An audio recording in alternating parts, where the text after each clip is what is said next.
আমাদের ইভেন মহিলা college green voice শাখার প্রাণ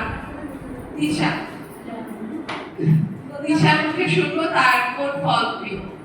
তিশা, তোমার ফলটা সম্পর্কে একটু আমাদের শোনাও। আসসালামু আলাইকুম সকলকে। আপনাদের সবাইকে আমি শুভেচ্ছা জানাচ্ছি। সকল সংগঠন যারা স্বেচ্ছাসেবী আছেন তারা অনেক বৃষ্টির মধ্যে আসছেন আমাদের অনুষ্ঠানের আয়োজনকে সফল করার জন্য আপনাদেরকে অসংখ্য ধন্যবাদ।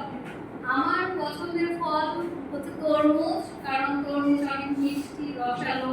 আর তরমুজ দিয়ে ছোট থেকে আমার একটা ফেসিলিটি ছিল, কারণ আমি তরমুজের বেশি খেতাম। তো বাসায় আমার ভাইরা আমাকে অনেক রাগে বলতো যে তরমুজ খাচ্ছি, তরমুজের বিচি হবে আর সেখান থেকে তরমুজ মুখ দিয়ে গাছ হয়। আর আমি গাছ অনেক ছোট থেকে পছন্দ করতাম, তো আমি আমার বেশি বেশি করে তরমুজ খাওয়া, তাহলে আমি আমার শরীরে সব দিক দিয়ে গাছ হবে। এই জন্য